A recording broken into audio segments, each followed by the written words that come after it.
শাহেদ খান একটি কোম্পানিতে IT manager হিসেবে চাকরি করেন।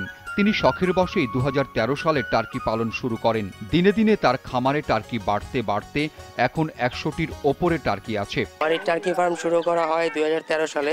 আমি শখ করে প্রথমে এক জোড়া টার্কি কিনি। এক জোড়া টার্কি কেনার পর আমার যখন ইন্টারেস্ট বাড়তে থাকে, দেখা যায় যে না, এটা বেশ প্রফিটেবল হচ্ছে বা আমি 100% ভাবে হ্যাচিং করতে পারতেছি, ঠিকঠাক মতো হ্যাচিং হচ্ছে। তো তখন আমি আস্তে আস্তে এটা আরও চিন্তা করি বড় করার জন্য, বাড়ানোর জন্য। তখন একবার আমি 50টা নেই, 50 থেকে স্টার্ট করি।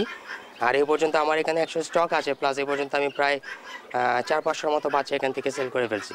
টার্কি পালন তার পেশা হয়ে গেছে। তিনি টার্কিদের আলাদা আলাদা ঘরে রেখে টার্কির মা বাবা নিশ্চিত করে একটি ডাটা এন্ট্রি মেইনটেইন করে টার্কির ব্রিডিং করান। ব্রিডিং এর জন্য রাখা একটা মোরগের সাথে 3টা বা 4টা টার্কি ফিমেল রাখা হয় আর একটা মেল রাখা হয়। মেলটা হচ্ছে টম টার্কি আর একটা হচ্ছে টার্কি হেন। তো এগুলি রাখা হয় এদের মিটিং এর সুবিধার জন্য এবং ডিমগুলিকে ভালোভাবে ফার্টাইল করার জন্য। টার্কি ক্লিনিক বলি আমি এটাকে। এটা হচ্ছে অসুস্থ টার্কি বা যে কোনো মারামারি করে টার্কি অনেক সময় ফাইট করে। তো ফাইটের সময় মারামারি করলে যখন ওরা আহত হবে বা যে কোনো ধরনের ওদের ডিজিজ সংক্রমণ দেখা যাবে, তখনই ওটাকে সিঙ্গেল সেপারেট করে আমরা এখানে নিয়ে চলে আসি। এখানে আমাদের যেগুলি ছেড়ে রাখা আছে এগুলো হচ্ছে সেমি অ্যাডাল্ট টার্কি। তো সেমি অ্যাডাল্ট আমরা একটা রুমে রাখি। কমন রুমটা এই সাইডে আছে। আর যখন দিনের বেলা হয় ওদের শরীরে রোদ লাগানোর জন্য বা ওদের একটু এন্টারটেনমেন্ট করার জন্য আমরা বাইরে ছেড়ে রাখি। টার্কি পালন যেহেতু দেশে শুরু হয়েছে, টার্কির বাচ্চার চাহিদা অনেক বেশি, কিন্তু যোগান অনেক কম বলে বাচ্চার দাম একটু বেশি। 1 মাস বয়সের এক জোড়া বাচ্চার দাম 2500 থেকে 2700 টাকা।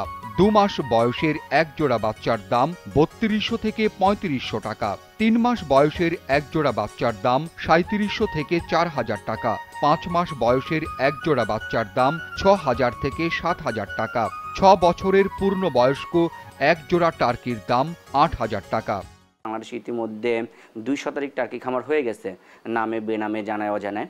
আর আমাদের সাথে রেজিস্ট্রেশন করে প্রায় 1.5 শতাধিক টার্কি খামার গড়ে উঠেছে, তারা প্রোডাকশনে আছে। আমাদের ভবিষ্যৎ পরিকল্পনা হলো টার্কি এজেন্ট ফার্মিং করা। এই খামারই তার প্রোডাক্ট উৎপাদন নিয়ে চিন্তা করতে হবে না যে কোথায় বিক্রি করবে। ওই এজেন্ট ফার্মিংয়ের ভিতরে ফাইনালি তার প্রোডাকশন আমাদের কাছে আবার চলে আসবে। আমরা সেই প্রোডাকশনটাকে মিট প্রসেসিং সেন্টারে এনে প্রসেসিং করে যেটা আমাদের রপ্তানির যোগ্য সেটা রপ্তানি করব, আর যেটা হয়তো বা রপ্তানি গ্রেডে পড়বে না সেটা আমাদের লোকাল মার্কেটে আমরা বাজারজাতকরণের চিন্তা ভাবনা করছি।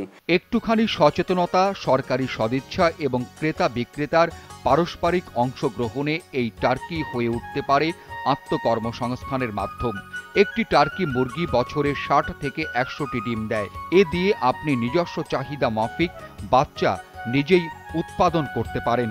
এভাবে আপনারা নিজেরা যেমন লাভবান হবেন, তেমনি স্বল্প মূল্যের বিনিময়ে ভোক্তাগণও পাবেন সুস্বাদু ও নিরাপদ মাংসের যোগান।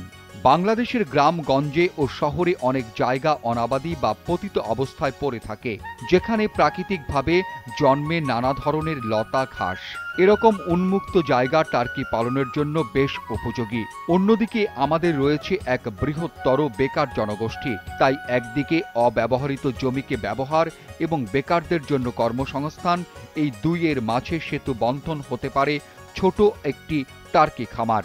যারা বেকার বসে আছেন, যারা নতুন কিছু শুরু করতে চান পোল্ট্রি ব্যবসা করে, যারা লোকসানের সম্মুখীন হয়েছেন এবং আপনাদের স্থাপনা এখন কোনো কাজে আসছে না, যারা কম ঝামেলাপূর্ণ কাজ পছন্দ করেন এবং ভালো আয়ের উৎস খুঁজছেন, যারা অল্প পুঁজি এবং কম ঝুঁকিপূর্ণ ব্যবসা খুঁজছেন, টার্কির খামার তাদের জন্য আদর্শের।